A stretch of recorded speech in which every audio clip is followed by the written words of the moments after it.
Presiden Joko Widodo kembali mengingatkan beban subsidi yang harus ditanggung oleh anggaran pendapatan belanja negara atau APBN di sektor energi. Di sisi lain, Pertamina kembali menaikkan harga jual BBM dan LPG non-subsidi yang berlaku mulai 10 Juli 2022.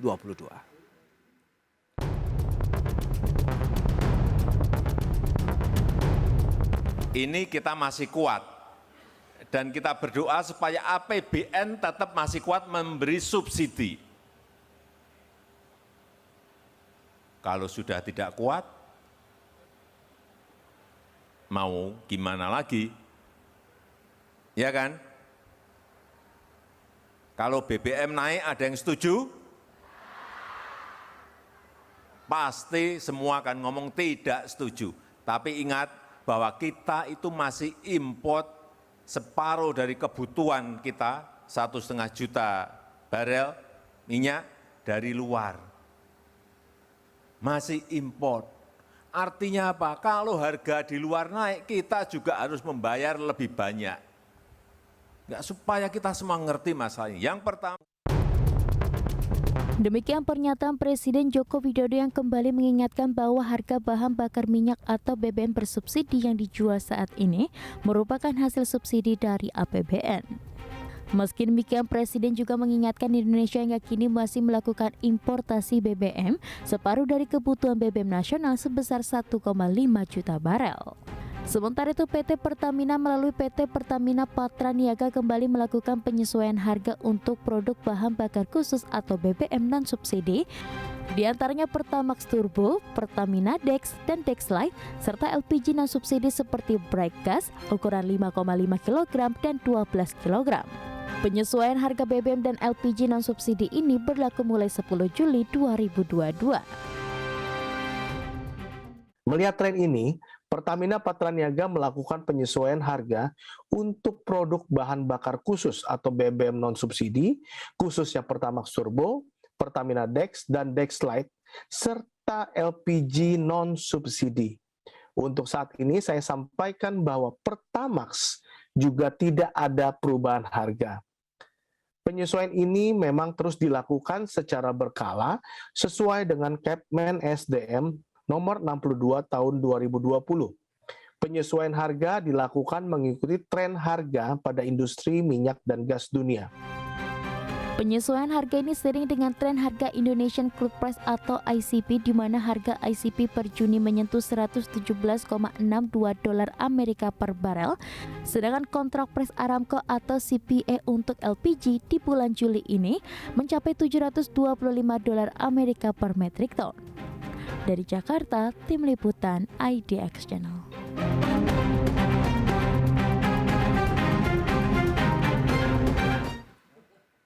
Ya, pemirsa, untuk membahas tema kita hari ini lagi, pemerintah naikkan harga BBM dan LPG non-subsidi. Kita sudah tersambung melalui Zoom bersama dengan Bapak Mamit Setiawan, Direktur Eksekutif Energy Watch. Selamat pagi, Pak Mamit. Selamat pagi, Mas Pras. Salam sehat, Pak. Alhamdulillah sehat. Gimana, Mas Pras? Sehat? Ya, alhamdulillah sehat juga ini. Terima kasih. Menarik ya kalau kita cermati dengan energi saat ini, di mana pemerintah kemarin khususnya Pertamina sudah menaikkan BBM kemudian LPG yang non subsidi. Tapi sebelum membahas lebih jauh, bisa Anda update terlebih dahulu tidak ini Pak Mamit, bagaimana dengan kondisi pergerakan harganya nih untuk minyak mentah dunia dan juga gas di pasaran internasional? Ya, baik Mas Pras, bahwa memang hari ini harga minyak dunia ini memang sangat fluktuatif sekali ya. Secara global ini terus mengalami naik turunnya karena mengikuti berbagai macam isu yang ada di secara global, isu sensitif yang sangat mempengaruhi, dan saat ini harga minyak masih di atas 100 dolar per hari ini. Per pagi ini tadi dibuka di level di 105 dolar per barrel, jauh sedikit mengalami kenaikan jika dibandingkan penutupan kemarin. Jadi saya kira ini sangat fluktuatif sekali. Ada beberapa isu sebenarnya Mas Pras yang menyebabkan terjadinya naik turun harga minyak dunia. Yang pertama adalah terkait dengan kita tahu bahwa di beberapa negara ini terjadi potensi ada yang namanya resesi ekonomi. Ini sangat mempengaruhi juga ke depan terkait dengan adanya demand daripada masyarakat untuk negara-negara yang memang kemungkinan mengalami resesi ekonomi bahkan mencapai inflasi. Nah, salah satu acuannya kita lihat bahwa Bank Federal Amerika Serikat saat ini terus menaikkan suku bunga acuan yang cukup tinggi, dan ini menyebabkan akan membuat harga daripada energi di Amerika akan semakin tinggi nanti ke depan, dan ini menyebabkan pasar sedikit banyak agak merespon dengan adanya kekhawatiran akan terjadinya pelemahan untuk demand di secara global. Belum lagi kita tahu bahwa di China, khususnya di Shanghai, ditemukan ada varian baru, di mana pasar akhirnya khawatir nih, jangan-jangan nanti ke depan akan terjadi lockdown lagi yang akan berpengaruh terhadap permintaan minyak secara global. Nah, itu adalah faktor-faktor yang saya kira sedang mempengaruhi harga minyak secara global. Di samping itu juga bahwa embargo yang dilakukan oleh pemerintah sekutu dan juga pemerintahan Barat dan Uni Eropa, Amerika Serikat dan sekutunya terhadap produk-produk dari Rusia, khususnya minyak dari Rusia, ini sangat mempengaruhi juga ke depannya. Karena saat ini potensi pengurangan produksi sebesar 3 juta barrel oil per day yang diproduksikan oleh Rusia ini masih belum mampu ataupun belum bisa ditutup oleh OPEC, sehingga ke depan pasokan akan tetap sama. Nah, ini bahkan ada yang memprediksi dengan berkurangnya pasokan yang cukup signifikan ini, harga minyak bisa mencapai hampir menyentuh $200 per barrel. Dan jika ini terjadi, maka saya kira ini akan sangat membuat kerepotan negara-negara berkembang, termasuk juga Indonesia, ketika harga minyak sudah semakin tinggi. Nah, kita berharap saja ke depan pasokan akan tetap aman sih, Mas Pras. Ya, dan kenaikan harga minyak mentah dunia, kemudian gas, terpicu dengan konflik Rusia-Ukraina pun nampaknya nanti akan terus menekan keuangan negara seperti yang dikhawatirkan oleh pemerintah nih, Pak Mamit. Iya, betul sekali. Seperti yang disampaikan tadi oleh pembukaan oleh Pak Jokowi, saya ingin menyampaikan ulang juga bahwa sebenarnya negara kita ini bukan negara yang kaya akan minyak lagi, Mas Pras. Sejak tahun 2002 kita sudah menjadi net importer untuk minyak mentah maupun produk.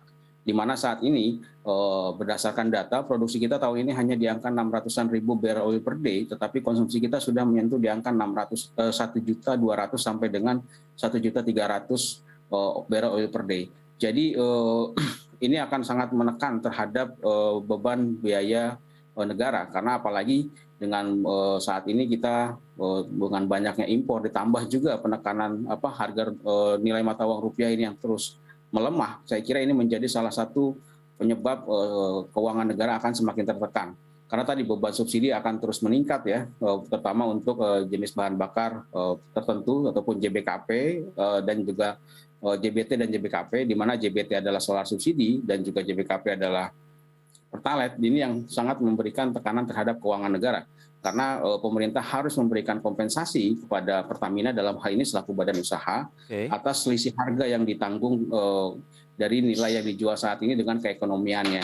Dan ini saya kira sangat berpengaruh sekali. Kita tahu bahwa saat ini pemerintah menjual harga Pertalite di angka 7.650. Sedangkan kalau kita bicara keekonomiannya seperti yang disampaikan oleh Direktur Utama Pertamina kemarin sudah di angka 17.200. Dan solar sendiri saat ini hanya dijual di 5.150. Keekonomiannya sudah mencapai di angka 18.000-an, 18.150. Jadi ada selisih yang harus ditanggung oleh pemerintah untuk membayarkan subsidi, terutama untuk solar subsidi dan juga kompensasi, baik itu untuk Pertalite maupun solar subsidi. Jadi ini yang akan terus membebani keuangan negara, karena memang ICP juga kita kan terus mengalami kenaikan ya seiring dengan semakin tingginya harga minyak mentah jenis Brent, Mas Pras. Betul, dan per 10 Juli lalu Pertamina melalui anak usahanya yaitu Pertamina Patraniaga ini kembali menaikkan harga jual untuk BBM. Tapi kali ini yang non-subsidi begitu ya, kemudian juga LPG-nya yang non-subsidi, Pak Mamit. Anda melihat ini menjadi suatu keputusan yang tepat dan juga apakah momennya juga tepat? Iya. Saya kira kita perlu memberikan pemahaman juga kepada masyarakat bahwa yang naik ini adalah BBM non subsidi ya, di mana ini adalah jenis bahan bakar yang tidak mendapatkan subsidi maupun kompensasi dari pemerintah. Jadi saya kira ini merupakan keputusan yang sudah tepat bagi Pertamina terutama untuk melakukan penyesuaian terhadap harga produk-produk mereka untuk non subsidi ini.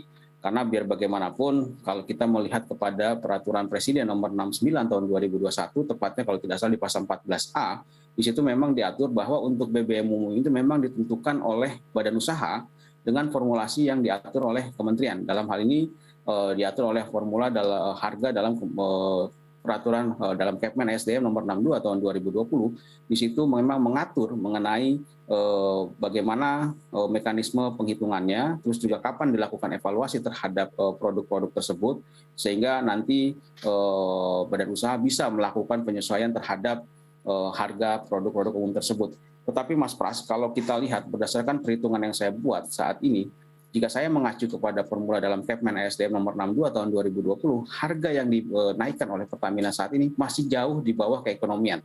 Jadi memang meskipun kita tahu bahwa Pertamina Dex naik, Pertamax Subur naik, dan juga Dex naik, tetapi secara aktual ini harganya masih di bawah keekonomian. Jadi Pertamina sebenarnya masih saya katakan masih merugi sebenarnya, meskipun ada kenaikan harga terhadap produk-produk tersebut, tetapi paling tidak dengan adanya kenaikan sebesar 2.000 kemarin itu bisa mengurangi sedikit banyak beban keuangan mereka, Mas. Dan saya kira ini momennya tepat karena memang harga minyak dunia terus mengalami kenaikan. ICP kita juga di bulan Juni itu jauh lebih tinggi jika dibandingkan ICP di bulan Mei.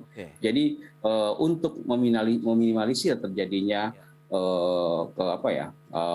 keuangan Pertamina karena harga yang semakin tinggi ini, maka mau tidak mau saya kira mereka perlu melakukan penyesuaian meskipun nilainya seperti yang tadi saya sampaikan masih di bawah keekonomian, Mas Pras. Kita bisa bandingkan dengan SPBU swasta ya, untuk produk dengan RON yang sama, dengan cetak number yang sama, harga yang dijual oleh Pertamina masih sedikit lebih murah dibandingkan dengan SPBU swasta. Baik, tapi kalau kita lihat kan dari sisi presentasi penggunaannya, serapannya di masyarakat kan kecil sekali. Misalnya untuk Pertamax Turbo dan Dex Series saja nih ya 5% lah dari total konsumsi. Kemudian LPG yang non subsidinya juga sekitar 6%-an. Dan ini bagaimana komposisinya? Nanti kita akan bahas lebih lanjut di segmen berikutnya. Kita akan jeda sebentar, dan pemirsa kami masih akan segera kembali usai pariwara berikut ini.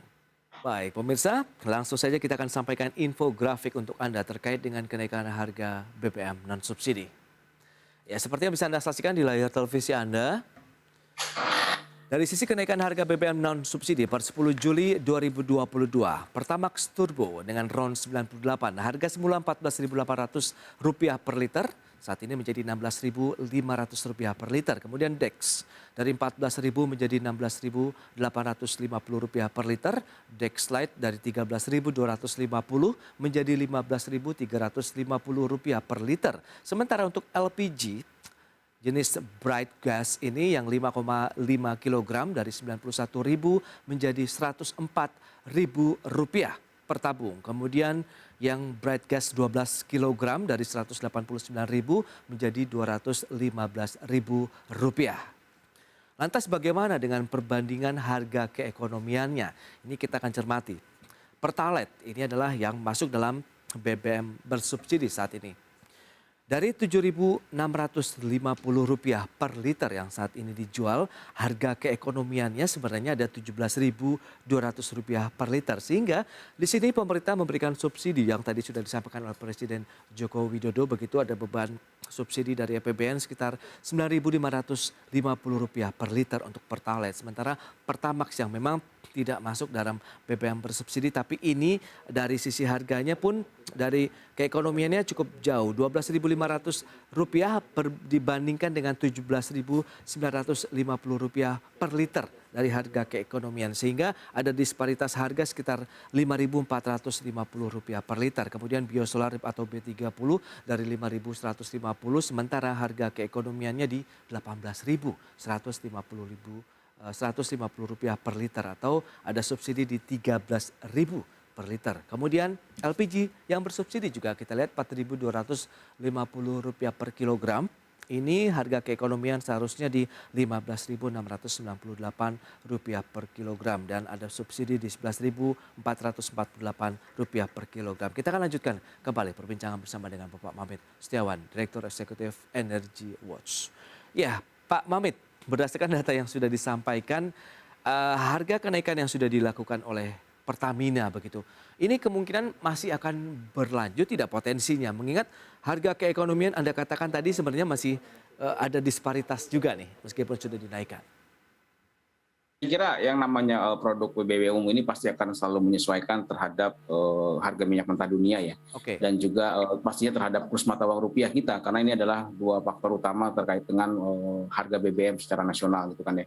Dan memang ini menjadi kewenangan daripada badan usaha seperti yang saya sampaikan dalam Perpres 69 tahun 2021, memang sudah diatur seperti itu. Untuk bahan bakar umum ini menjadi kewenangan daripada badan usaha. Hanya saja saya melihatnya bahwa memang teman-teman Pertamina pasti akan terus mempertimbangkan pertimbangkan jika memang ada penyesuaian kembali meskipun untuk BBM umum ya, karena tadi biar bagaimanapun sebagai BUMN yang salah satu fungsinya adalah menyediakan public service obligation, Pertamina pasti akan mempertimbangkan terkait dengan daya beli masyarakat, terus juga terkait dengan keekonomian nasional seperti apa dan berapa persentase yang harus dinaikkan. Karena kalaupun memang mereka terlalu tinggi misalnya, meskipun ini BBM umum dan jumlahnya segmented, tetapi akan sedikit banyak mempengaruhi juga nanti terhadap daya beli untuk masyarakat yang secara penghasilan memang cukup tinggi ya, karena kalau saya katakan BBM umum ini kan mana masyarakat menengah ke atas ya yang membelinya ya, jadi secara otomatis memang mereka tidak terlalu terdampak secara signifikan terhadap kenaikan tersebut dan saya yakin juga sebenarnya tidak akan mendorong terjadinya inflasi, tetapi biar bagaimanapun teman-teman Pertamina pada saat menghitung ini masih mempertimbangkan hal-hal seperti tadi terkait dengan daya beli, apalagi kita saat ini masih dalam proses pemulihan pasca pandemi COVID-19. Ini benar-benar menjadi pertimbangan yang penting sekali bagi teman-teman Pertamina saat melakukan penyesuaian harga. Kalau kita lihat dengan porsinya 5% begitu untuk yang tadi saya sampaikan turbo, kemudian Dex series, kemudian LPG-nya sekitar 6% dari total konsumsi, apakah cukup efektif nanti ini kalau kita bicara mengenai mengurangi beban terhadap APBN kita? Ya, saya kira karena memang ini BBM umum ya Mas Pres, jadi tidak ada pengaruhnya terhadap APBN kita. Betul. Tapi ini berpengaruh terhadap keuangan Pertamina. Karena tadi karena ini menjadi BBM umum, menjadi tanggung jawab mereka, selisih harga pun mereka yang menanggung gitu kan ya, dan tidak ada campur tangan dari pemerintah. Pemerintah hanya dua di jenis bahan bakar yang turut serta, baik itu memberikan kompensasi maupun subsidi, yaitu JBT, jenis bahan bakar tertentu yang terdiri dari solar subsidi dan juga minyak tanah, dan JBKP, yaitu jenis bahan bakar khusus perugasan yang saat ini adalah Pertalite, di mana pemerintah itu memberikan kompensasi terhadap produk tersebut.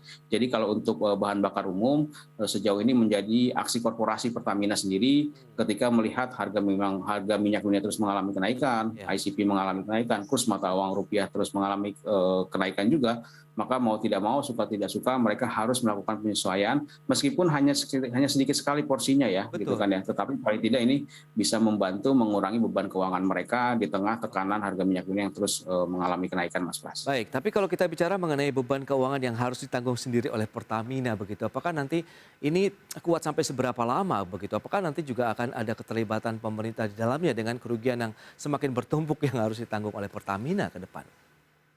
Ya, saya kira Pertamina sebagai BUMN yang terintegrasi dari hulu, hilir, dan juga midstream pastinya terus melakukan konsolidasi terhadap subholding mereka, sehingga keuangan mereka tetap bisa proven dan juga tetap bisa kuat ya.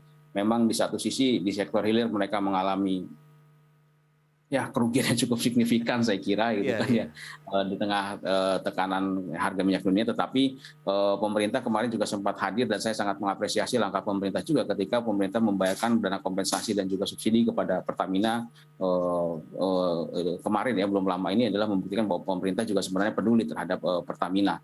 Dan juga tapi di sisi lain Pertamina juga masih mendapatkan windfall, terutama karena memang di sektor hulu migas juga harga minyak mengalami kenaikan meskipun jumlahnya tidak terlalu signifikan produksi Pertamina, maksudnya dari total produksi memang sangat signifikan sih, hampir 60% saat ini produksi minyak nasional itu 60-70% adalah milik Pertamina. Tapi tadi kan hanya 600-an ribu ya produksi kita, jadi windfall-nya pun menurut saya masih tidak terlalu besar, tetapi mereka mendapatkan keuntungan. Belum lagi di sektor refinery mereka mendapatkan crack spread yang cukup besar di tengah kenaikan harga minyak dunia. Di midstream juga di sektor pipanisasi gas dan melalui anak usaha subholding PGN pun mereka mengalami pendapatan yang cukup signifikan.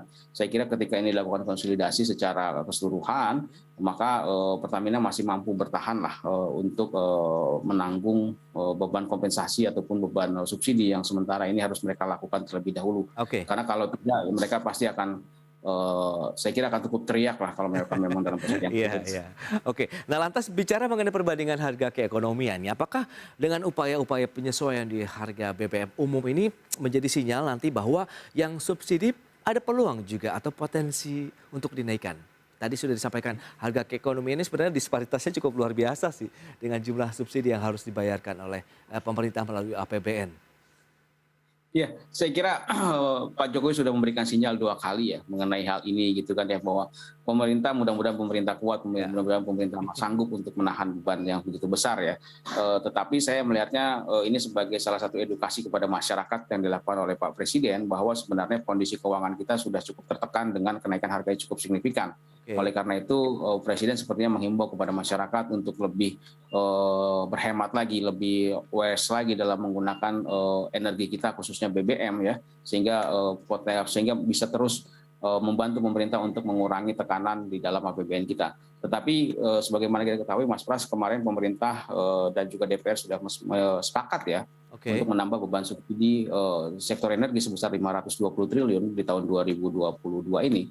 Ini menjadi sinyal kalau menurut saya adalah bahwa pemerintah masih peduli terhadap masyarakat dengan tetap mau menjaga daya beli masyarakat dengan tidak menaikkan harga BBM subsidi maupun LPG subsidi sampai dengan tahun ini. Kecuali di tengah jalan misalnya ada satu hal yang memang extraordinary yang membuat harga minyak melambung lebih tinggi. Oke. Dan kondisi keuangan memang sudah tidak mampu, potensi terjadinya kenaikan harga BBM subsidi dan juga LPG subsidi ini sangat besar sekali. Atau mungkin tiba-tiba di tengah jalan Pak Jokowi mempunyai satu pemikiran yang berubah ya. Jika tiba-tiba di tengah jalan pikiran yang berubah, udah kita naikkan saja, ya itu mungkin bisa saja terjadi karena itu adalah wewenang ada di pemerintah. Oke. Tetapi saya melihatnya sinyalnya sampai sejauh ini dengan adanya penambahan beban kompensasi sebesar 520 triliun ini menjadi cara bagi pemerintah untuk tetap menjaga daya beli masyarakat dengan tidak melakukan penyesuaian harga terhadap BBM Oke, subsidi jadi maupun kompensasinya ada penambahan subsidi 520 triliun yang sudah disetujui begitu ya Pak Mamit kemarin ya oleh DPR. Baik, tapi kalau Betul, kita lihat betul. bagaimana dengan kebijakan pembatasan penggunaan Pertalite dan lain-lain?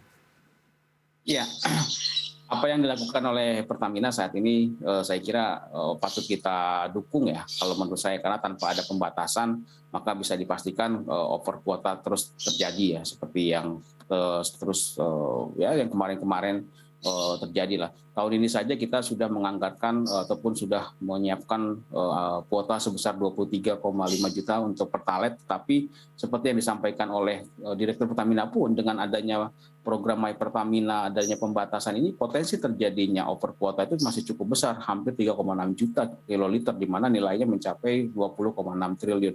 Jadi saya kira ini sangat besar sekali Kal. Itu dengan adanya pembatasan yang saat ini sedang berjalan. Nah, apalagi jika memang tidak ada pembatasan misalnya seperti yang kemarin-kemarin, bisa dibayangkan berapa beban yang harus ditanggung oleh Pertamina, bukan oleh negara nih Mas Pras. Oke. Karena kenapa? Ketika over kuota ini maka ini menjadi tanggung jawab bagi Pertamina sendiri dan itu menimbulkan potensi kerugian bagi Pertamina. Kecuali misalnya pemerintah dan DPR sepakat ya untuk menambah kuota daripada Pertalite maupun solar subsidi.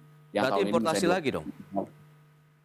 Ya sebenarnya kan kalau impor kan pemerintah dalam hal ini Pertamina sudah menyiapkan ya cadangannya berapa hari. Nah itu kan terus dilakukan. Kalau memang nanti kira-kira kebutuhannya kurang ya mau tidak mau ya kita akan tetap impor. Karena tadi saya bilang berapapun karena kita ini sudah menjadi net importing Mas Pras. Ya. Pasti kita akan melakukan impor dari negara lain gitu kan, terutama dari Singapura ya, untuk produk maupun minyak mentah. Tidak kita bisa pungkiri saya kira. Dan ini salah satu penyebab kenapa rupiah semakin tertekan karena kan pembelian dolar terus menerus ya dan ini akhirnya bisa menyebabkan bahkan CAD kita juga akan semakin meningkat nih dengan kondisi seperti saat ini harga minyak dunia tinggi. Baik. Terus juga rupiah makin terdepresiasi, bisa dibayangkan. Saya khawatir juga justru akan menimbulkan inflasi yang cukup tinggi nanti ke depannya akibat hal ini Oke. Mas Pras. Pak Mamit, berarti memang masih banyak pekerjaan rumah yang harus segera dituntaskan kalau kita bicara mengenai sektor energi. Karena ini menjadi suatu dilematis juga ya, posisi pemerintah apabila menaikkan harga BBM yang subsidi tadi, sementara di satu sisi tetap menjaga daya beli masyarakat, kemudian menjaga laju inflasi juga begitu. Dan tentu tadi seperti Anda katakan nilai tukar rupiah juga nih supaya tidak tertekan semakin dalam. Pak Mamit, terima kasih banyak atas sharing yang Anda sampaikan untuk pemirsa IDX Channel. Semoga juga ini menjadi insight baru ya dalam menyikapi kondisi sektor energi di tanah air hingga hari ini. Terima kasih banyak, selamat melanjutkan aktivitas Anda kembali dan salam sehat Pak Mamit. Terima kasih Mas Pras, selamat pagi, selamat sehat. Ya, pemirsa, 1 jam sudah saya menemani Anda dalam program Market Review. Saya Prasetyo Wibowo beserta kerabat kerja yang bertugas undur diri. Terima kasih dan sampai jumpa.